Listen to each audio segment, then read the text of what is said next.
बहुत सारे बच्चे का कहना था कि sir moles related with mass पर कुछ बात कीजिए, अर्थात moles related with atomic mass से रिलेटेड कुछ बात कीजिए। तो जाहिर सी बात है बच्चे कि हम आज के लेक्चर में हम यह देखने का कोशिश करेंगे कि मोल्स एटॉमिक मास के साथ कैसे रिलेटेड हैं और मोल्स मॉलिक्यूलर मास के साथ कैसे रिलेटेड हैं। लेकिन मोल्स रिलेटेड विथ मास को स्टार्ट करने से पहले हमें सबसे पहले एक चीज ध्यान में रखना होगा कि आखिरकार एक शब्द आता है बच्चे एटॉमिक मास यूनिट। जैसे मास के सेवरल यूनिट्स है बच्चे, उसमें से कुछ है gram, milligram, microgram, kilogram and so on. उसी तरीका से बच्चे हम लोग मास का सबसे स्मॉलेस्ट यूनिट एक होता है बच्चे एटॉमिक मास यूनिट।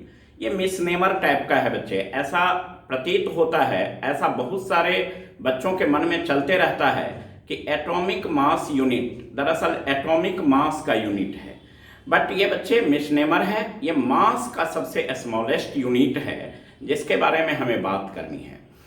पिछले लेक्चर में हमने बात किया था बच्चे कि हमारे पास एक स्टैंडर्ड आइसोटोप है C12, क्लियर। तो हम लोग एटॉमिक मास यूनिट को भी जो डिफाइन करेंगे तो वह C12 के रिस्पेक्ट में ही डिफाइन करेंगे और हम लोग कहेंगे बच्चे कि एक atom C12, one atom of C12 का जो मास होगा उसका 12th पार्ट जो होंगे बच्चे उसको हम लोग एटॉमिक मास यूनिट कहते हैं, क्लियर।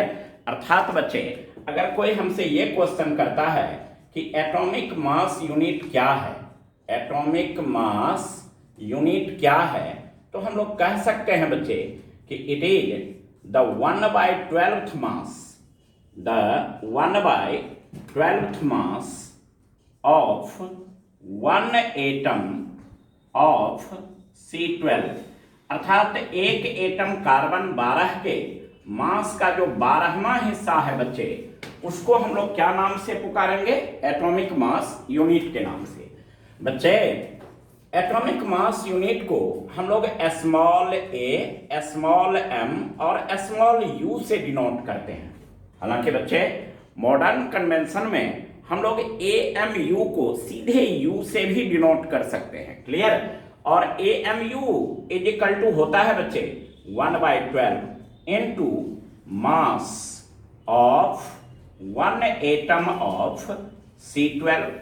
अब बच्चे हमने पिछले क्लासों में चर्चा किया था मास स्पेक्ट्रोस्कोपी का और हमने कहा था बच्चे कि मास स्पेक्ट्रोस्कोपी एक ऐसा इंस्ट्रूमेंट होता है जिसके थ्रू हम लाइटेस्ट पार्टिकल का मास मेजर कर सकते हैं।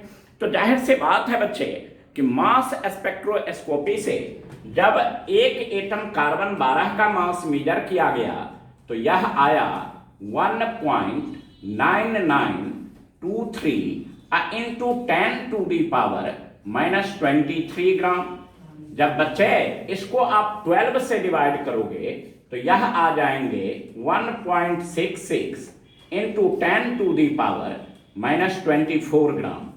तो बच्चे आज के बाद अगर कोई हमसे ये क्वेश्चन करता है कि 1 AMU का वैल्यू कितना होगा तो हम लोग क्या जवाब देंगे बच्चे, 1.66 into 10⁻⁻24 ग्राम। चूंकि बच्चे मोल्स रिलेटेड विथ मास में जब हम लोग प्रॉब्लम सॉल्व करने लगेंगे तो एट प्रॉब्लम सॉल्विंग टाइम हमें मास कन्वर्सन की जरूरत पड़ेगी। तो बच्चे आप सारे बच्चे एक चीज तो दिमाग में रख सकते हैं कि बच्चों कहीं पर अगर आपको 1 kg दिया हुआ है इसका अर्थ होगा बच्चे 1000 ग्राम। 1 मिलीग्राम दिया हुआ है बच्चे इसका अर्थ होगा 10⁻³ ग्राम। 1 माइक्रोग्राम दिया हुआ है इसका अर्थ होगा 10⁻⁻6 ग्राम। और अगर कहीं पर 1 AMU या सीधे U लिख दे बच्चे तो उसका अर्थ होगा बच्चे 1.66 into 10⁻⁻24 ग्राम। तो बच्चे हमने मास का सबसे स्मॉलेस्ट यूनिट के तौर पर किसको जाना है बच्चे, AMU को, और इसका मैग्नीट्यूड कितना जाना है बच्चे, 1.66 into 10⁻⁻24 ग्राम जाना है, क्लियर। चलिए बच्चे, इतना हम लोग नोट करते हैं। क्लियर? अब बच्चे, हम लोग दरअसल एटॉमिक मास के बारे में बात करना चाहते हैं। बच्चे, हम लोगों ने जाना है पिछले क्लासों में कि हमारे पास जितने भी एटम हैं, अप्रॉक्सीमेटली लगभग सारे एटम के पास आइसोटोप्स हैं। क्लियर? जैसे हमने कार्बन का पिछले क्लास में यूज किया था, C12, C13, C14, बोरोन का यूज किया था बच्चे B10 और B11। क्लियर? तो बच्चे, जो एटॉमिक मास जब हम लोग निकालने लगते हैं तो एक पार्टिकुलर सैंपल में हम लोग देखते हैं कि उस एटम के किस आइसोटोप का कितना परसेंटेज है, और उस आइसोटोपिक मास का जो एवरेज होगा उसी मास को हम लोग एटॉमिक मास के तौर पर लेने का काम करेंगे। बच्चे जरा देखो कि हम लोग बात क्या करना चाह रहे हैं। सबसे पहले हमें निकालना सीखना चाहिए एवरेज मास। क्या निकालना सीखना है बच्चे? एवरेज मास। क्लियर? अब एवरेज मास हम लोग कैसे निकालेंगे बच्चे? मान लीजिए कि हमारे पास एक दिया हुआ है x, z और a। क्लियर? और दूसरा दिया हुआ है बच्चे x, z, a+1। बच्चे, x के ये दो आइसोटोप हमें दिया हुआ है और इसका परसेंटेज दिया हुआ है बच्चे 10%। क्लियर? और इसका परसेंटेज हमें दिया हुआ है बच्चे 90%। क्लियर?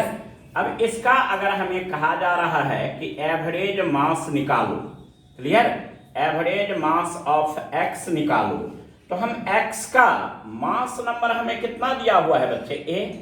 तो a इंटू क्या कर देंगे बच्चे? उसका परसेंटेज, अब प्लस इस x का कितना दिया हुआ है बच्चे? a+1, और इसका कितना है बच्चे? 90, और डिवाइडेड बाय टोटल मिला करके कितना है बच्चे? 19 और 10, ये बच्चे 100। क्लियर? तो हम एवरेज मास ऑफ x निकाल सकते हैं। इसी तरीका से बच्चे, अगर कहीं पर हमें कुछ इस टाइप का दे दिया है B510 और B511, क्लियर, और इसका कह रहा है कि एवरेज मास निकालो, इसका 20% है सैंपल में और इसका 80% है सैंपल में, और कह रहा है कि इसका एवरेज मास निकालो।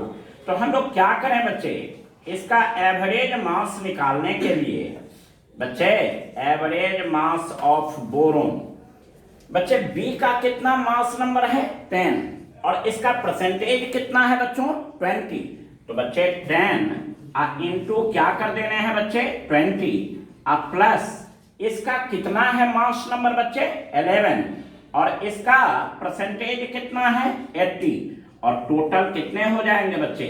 तो 100। क्लियर? अब तो कैलकुलेशन करना रह गया है।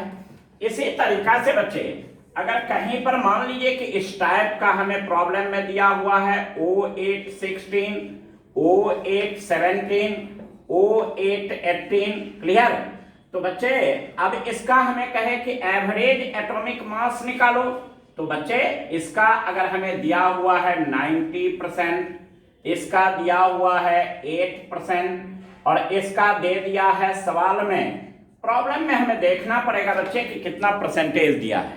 क्लियर? तो बच्चों, एवरेज मास ऑफ ऑक्सीजन अगर मुझे निकालने हैं बच्चे, तो एवरेज मास ऑफ ऑक्सीजन हम लोग कैसे निकाल सकते हैं? तो इसका मास नंबर हमें कितना दिया हुआ है बच्चे? 16, इनटू कितना कर देना है? 90, अब प्लस इसका मास नंबर कितना देना है बच्चे? दे रहा है 17, और इनटू इसका परसेंटेज कितना है? 8, अब प्लस इसका मास नंबर कितना है बच्चों? 18, और इनटू 2, और डिवाइडेड बाय कितना कर देना है? 100। सो बच्चे, अगर कहीं पर भी हमें एवरेज मास निकालना हो, क्लियर, तो हम लोग देखेंगे कि आइसोटोपिक परसेंटेज क्या दिया हुआ है या आइसोटोपिक नंबर क्या दिया हुआ है, और उसके हिसाब से जैसा आप जनरल एवरेज निकालते आए हैं उसके हिसाब से हम लोग काम कर लेंगे। क्लियर? तो बच्चे इसको नोट कर लें आप। चलिए बच्चों, अब इस एवरेज एटॉमिक मास पर आईआईटी ने एक सवाल पूछा था बच्चे, आईआईटी 2009 में, कि Fe54, Fe56 एंड Fe57 का परसेंटेज, आइसोटोपिक परसेंटेज दिया हुआ था प्रॉब्लम में 5%, 90% एंड 5% रिस्पेक्टिवली, और हमसे कह रहा था कि इसका एवरेज एटॉमिक मास निकालो। क्लियर? तो बच्चों हमने आप बच्चे से कहा था कि एवरेज एटॉमिक मास निकालने के लिए आप यहाँ पर देखें बच्चे कि हमें गिवन क्या है। हेयर गिवन जो है बच्चों दिया जो गया है वह Fe54, यह कितना परसेंट दे रखा है बेटे? 5%। Fe56 यह कितना परसेंट दे रखा है बेटे? 90%। एंड Fe57 है ना, ये कितना परसेंट दे रखा है बच्चों? यह भी 5% दे रखा है। क्लियर? अब हमसे कह रहा है कि एवरेज एटॉमिक मास निकालो। तो एवरेज एटॉमिक मास कैसे निकालना सिखाया है बच्चों आपको? Average atomic mass of Fe का देखो मास नंबर यहाँ कितना है? 54, और इसके परसेंटेज कितनी है बच्चे? 5। तो 54 इंटू क्या कर दोगे? 5। अब प्लस Fe का कितना है बच्चे? 56, और ये कितना है? 90। तो बच्चे 56 इंटू क्या कर दोगे बेटे? 90। अब प्लस Fe का मास नंबर यहां पर कितना है बच्चों? 57, और इसके परसेंटेज कितनी है? 5, और टोटल कितना हो जाएंगे बच्चे? 100। सो बच्चे आप इसका कैलकुलेशन करेंगे और average atomic mass of Fe निकाल लेंगे। इसी टाइप से बच्चे आपके प्रॉब्लम्स में ढेर सारे मेडिकल में, इंजीनियरिंग में इस पर क्वेश्चंस पूछा है। उम्मीद है बच्चे कि अब आप एवरेज एटॉमिक मास निकालना सीख गए होंगे। एक बार फिर से देख लीजिए बच्चे कि अगर आपको किसी भी पार्टिकुलर एटम का आइसोटोपिक परसेंटेज गिवन हो और बच्चे आपसे कहे कि एवरेज एटॉमिक मास निकालो, तो आप करोगे क्या? जो आइसोटोपिक मास नंबर है उससे बच्चे आप उसके परसेंटेज को मल्टीप्लाई करोगे, फिर उसका समेशन करोगे बच्चे, एवरेज निकालोगे। क्लियर? जैसे जनरल एवरेज निकालते हैं वैसे ही एवरेज निकालेंगे, तो ये आपका एवरेज एटॉमिक मास निकल जाएगा। क्लियर? तो इस टाइप से बच्चे हम लोग एवरेज एटॉमिक मास निकालना सीखते हैं। अब हमारे पास सवाल आता है बच्चे कि आखिरकार एटॉमिक मास क्या है। तो इसको आप लिखिए बच्चे, उसके बाद थोड़ा एटॉमिक मास के बारे में हम बात करते हैं।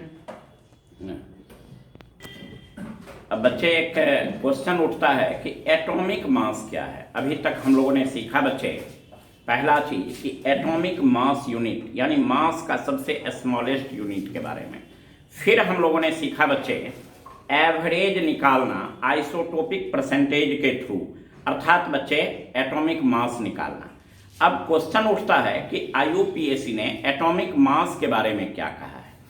तो बच्चे एटॉमिक मास एवरेज मास है एटम का with respect to 1/12 mass of 1 atom of C12। अर्थात बच्चे अगर हमसे कोई कहे कि एटॉमिक मास क्या है, तो बच्चे atomic mass is equal to बच्चे average mass of an atom with respect to 1/12 mass of 1 atom of C12। Clear? एक एटम कार्बन 12 के मास के 12वें हिस्से के रिस्पेक्ट में किसी भी एटम का जो एवरेज मास होगा बच्चे, उसी एवरेज मास को हम लोग क्या नाम से पुकारते हैं? Atomic mass. सो जाहिर सी बात है बच्चे कि अगर हमें एवरेज मास निकालना हो, एवरेज मास ऑफ 1 एटम चाहिए आपको, तो बच्चे डिवाइडेड बाय, हमने पिछले क्लास में पढ़ा है कि 1/12 mass of 1 atom of C12 अर्थात 1 AMU के बराबर होता है। क्लियर? सो बच्चे हम लोग कह सकते हैं कि average mass of one atom is equal to atomic mass और इनटू क्या कर दोगे बच्चों, AMU, एटॉमिक मास इनटू क्या कर दोगे, AMU। सो अगर हमें एटॉमिक मास पता हो बच्चे तो एक एटम का मास निकालने में हमें कोई परेशानी अब नहीं होगी। जैसे बच्चे अगर हमसे कोई आज के बाद ये क्वेश्चन करता है ना, कि बच्चे मास of one atom of oxygen बोलो, क्लियर। तो आप में से हर एक बच्चे ने जाना है कि एटॉमिक मास जो ऑक्सीजन का होता है बच्चे वह कितना होता है, 16, अर्थात ये क्या हो जाएगा बच्चे, 16 AMU।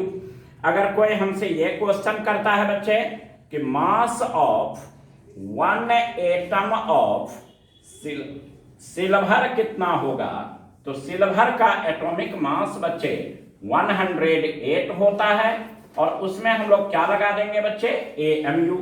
अगर हमसे कोई ये क्वेश्चन करता है बच्चे कि mass of 5 atom of calcium क्या होगा, तो बच्चे आप जरा गौर से सुनो, एक एटम का मास एटॉमिक मास इन AMU और एक एटम कैल्शियम का मास उसका एटॉमिक मास कितना होता है, 40, अर्थात 40 AMU। तो बच्चे 5 एटम का कितना हो जाएगा, 5 × 40 AMU, क्लियर। इसी तरीका से बच्चे अगर मेरे से ये क्वेश्चन कोई करता है कि मास ऑफ 6 एटम ऑफ बच्चे नाइट्रोजन, तो नाइट्रोजन के एक एटम का मास कितना हो जाएगा बच्चे, एटॉमिक मास इन AMU। और नाइट्रोजन का एटॉमिक मास कितना होता है बच्चे, 14, अर्थात 14 AMU। तो 6 एटम का मास कितना हो जाएगा बच्चों, 6 × 14 AMU, 6 × 14 AMU। अर्थात बच्चे आपको अगर एटम के टर्म में मास मांगे, क्लियर, याद रखना बच्चे, मोल के टर्म में अभी नहीं बोल रहे हैं, एटम के टर्म में बोल रहे हैं। अगर आपसे बोले 1 atom, 2 atom, 3 atom, 5 atom, 10 atom, 20 atom या एवोगाड्रो नंबर ऑफ एटम, तो आप जितना एटम का बोल रहा है बच्चे उसको मल्टीप्लाई कर देंगे एटॉमिक मास इन AMU से। जैसे बच्चे आपको कहा गया है कि 6 एटम ऑफ नाइट्रोजन का मास निकालिए, तो आप क्या करेंगे बच्चे, नाइट्रोजन का एटॉमिक मास कितना, 14, यानी 14 AMU, और हमें मान कितने का रहा है, 6 का, तो 6 × 14 AMU। अब तो AMU का वैल्यू हमारे सारे बच्चे जानते हैं, 1.66 × 10⁻⁻24 ग्राम। तो बच्चे आप इसको नोट कीजिए ना। अब बच्चों एटॉमिक मास से रिलेटेड कुछ इंपॉर्टेंट पॉइंट्स को समराइज करते हैं बच्चे। यहाँ पर एटॉमिक मास के इस एक्सप्रेशन को आप गौर से देखें बच्चे, ऊपर में कौन है, एवरेज मास, और नीचे में कौन है, 1/12 मास, अर्थात ये मास का रेशियो है बच्चे। किसका रेशियो है, मास का। और फिजिक्स वाले गुरुजी आपके बोले होंगे कि अगर सेम चीज का रेशियो हो तो उसका कोई यूनिट नहीं होता है। सो जाहिर सी बात है बच्चे कि एटॉमिक मास में भी ऊपर में कौन है, मास, और नीचे में भी कौन है, मास। फलता है बच्चे इसके कोई यूनिट, एटॉमिक मास के कोई यूनिट नहीं होंगे। तो अगर मुझे इंपॉर्टेंट पॉइंट्स यहाँ पर रखने हो बच्चे एटॉमिक मास से रिलेटेड, तो हम लोग पहला पॉइंट क्या लिख सकते हैं कि इट हैज नो यूनिट, इसका कोई यूनिट नहीं होंगे बच्चे, क्लियर। लेकिन बच्चे आप में से हर एक बच्चे जानते हैं पानी का तो अपना कोई शेप नहीं होता है ना बच्चे, है कि नहीं।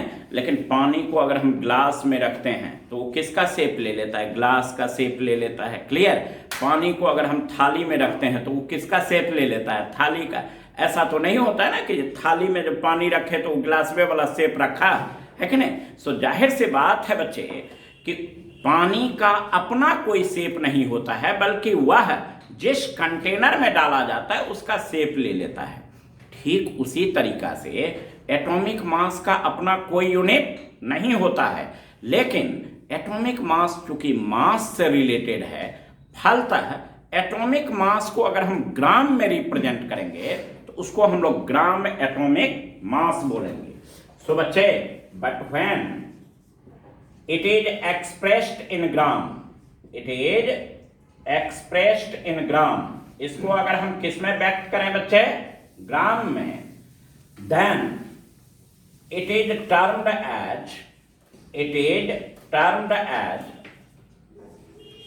ग्राम एटॉमिक मास। तो इसको हम लोग क्या नाम से पुकारते हैं बच्चे, ग्राम एटॉमिक मास के नाम से पुकारते हैं। अब ये जो ग्राम एटॉमिक मास है बच्चे, ये जो ग्राम एटॉमिक मास है बच्चे, यह 1 मोल ऑफ एटम का मास होता है। लेकिन आप मेरे से एक क्वेश्चन कर सकते हैं कि सर मैं क्यों मान लूं? आपने कह दिया क्या मैं मान लूंगा कि ग्राम एटॉमिक मास 1 मोल एटम का मास होता है? अब प्रूफ करके दिखाइए। तो हम प्रूफ करके दिखाते हैं बच्चे, लेकिन पहले आप लिख लो कि ग्राम atomic mass is the mass of, is the mass of 1 mole of atom, है ना। अर्थात एवोगाड्रो नंबर ऑफ एटम का मास होता है। आप सारे बच्चे जानते हैं कि 1 मोल में कितना नंबर रहता है, 6.022 into 10 to the power 23। Clear. So बच्चे, हमने कहा कि ग्राम एटॉमिक मास कितना का मास होता है बच्चे, 1 मोल ऑफ एटम का मास होता है। नीचे दिखाई दे रहा है ना? तो देखो बच्चे, since mass of 1 atom of, अगर ऑक्सीजन की बात करें बच्चे, तो हमने कितना बोला था बच्चे कि एटॉमिक मास लिख लेना और उसमें क्या लगा देना, AMU। अर्थात बच्चे हम लोग क्या बात करेंगे बच्चे, 16 इंटू 1 AMU कितना वैल्यू होगा, 1.66 इंटू 10 टू दी पावर -24 ग्राम। आप सारे बच्चे जानते हैं कि एक एटम का मास कितना होता है बच्चे, तो एटॉमिक मास इन AMU।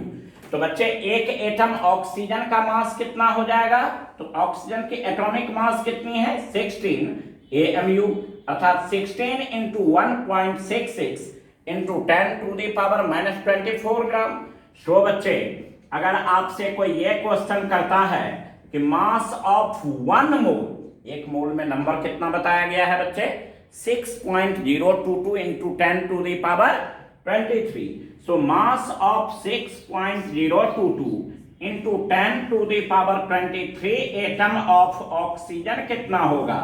तो आप क्या कहोगे बच्चे, एक एटम का इतना मास, तो बच्चे इतने एटम का मास कितना हो जाएगा, तो 16 into 1.66 into 10 to the power -24 into 6.022 into 10 to the power 23, ये इतना ग्राम।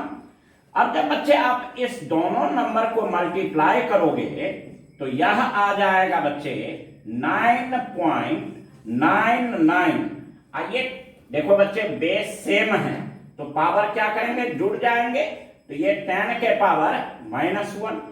अब जरा आप गौर से देखो बच्चे, 9.99 को 10 लिखा जा सकता है, तो 10 इंटू 1/10, ये वैल्यू 1 आ जाएंगे, तो बच्चे ये कितना हो जाएगा, 16 ग्राम। अब जरा आप गौर से सुने बच्चे, आप में से हर एक बच्चे ने देखा कि अगर एक एटम का मास लिखना हो, कितने एटम का मास बच्चे, एक एटम का मास लिखना हो, तो एटॉमिक मास लिख करके उसमें क्या लगा देंगे, AMU, है ना। और अगर 1 मोल एटम का मास लिखना हो तो एटॉमिक मास लिख करके और उसमें क्या लगा देना है बच्चे, ग्राम लगाना है। क्लियर। चलिए बच्चों, तो बच्चे हम लोगों ने क्या सीखा, नाउ वी हैव, अब हम लोगों ने सीख लिया बच्चे कि अगर हमें कहीं पर दिया हुआ हो बच्चे कि मास ऑफ 1 एटम ऑफ सल्फर कितना होगा, अगर ऐसा क्वेश्चन पूछता है तो हम लोग क्या करेंगे बच्चे कि सल्फर का एटॉमिक मास लिख करके और उसमें कौन सा यूनिट लगाएंगे बच्चे, AMU। लेकिन अगर वहीं पर हमसे ये क्वेश्चन किया जाए कि मास of 1 mole atom of sulphur कितना होगा, 1 मोल एटम ऑफ सल्फर कितना होगा। तो बच्चे हम लोग क्या करेंगे कि एटॉमिक मास लिख करके और उसमें क्या लगा देंगे बच्चे, ग्राम लगा देंगे। इसी तरीका से बच्चे अगर हमसे कोई ये क्वेश्चन करता है कि मास ऑफ 1 एटम ऑफ सिल्वर कितना होगा, तो बच्चे हम इसका एटॉमिक मास लिख करके इसमें क्या लगा देंगे, AMU। लेकिन अगर हमसे कोई ये क्वेश्चन करता है बच्चे कि मास of 1 mole atom of silver कितना होगा, तो हम क्या करेंगे बच्चे, सिल्वर का एटॉमिक मास लिख देंगे और उसमें क्या लगा देंगे, ग्राम। इस दो बच्चे आप एग्जाम्पल्स के थ्रू सीखे कि अगर एटम के टर्म में मास लिखना हो तो एटॉमिक मास लिख करके AMU लगा देना है एक एटम का, और अगर 1 मोल एटम का मास लिखना हो तो एटॉमिक मास लिख करके क्या लगा देंगे, ग्राम। अब बच्चे इसी तरीका से अगर हमें तीसरा बात करना हो बच्चे ए में, अगर हमसे कोई कहे कि mass of 5 atom of calcium बताओ, तो बच्चे कैल्शियम का एटॉमिक मास कितना होता है, 40। तो एक एटम का 40 AMU, तो 5 एटम का कितना, तो 5 into 40 AMU लिख देंगे, क्लियर। लेकिन अगर हमसे कोई ये क्वेश्चन करता है बच्चे कि mass of 5 mole atom of calcium बोलो, तो हमें क्या लिखना है बच्चे, 5 into 40 ग्राम लिख देना है, क्लियर। अर्थात बच्चे आप गौर से देखें, जब मोल के टर्म में आपको लिखना हो मास, तो बच्चे 1 मोल के लिए एटॉमिक मास इन ग्राम होता है, एटॉमिक मास इन ग्राम, यानी ग्राम एटॉमिक मास है कि नहीं। लेकिन बच्चे अगर 5 मोल के लिए लिखना है तो हम लोग क्या करेंगे, उसको 5 into ग्राम एटॉमिक मास कर दिए हैं, क्लियर। यहां से एक फॉर्मूला भी हमें ड्राइव हो गया बच्चे, क्लियर। आप यहां तक लिखे बच्चे, आज का क्लास यहीं तक रहेगा।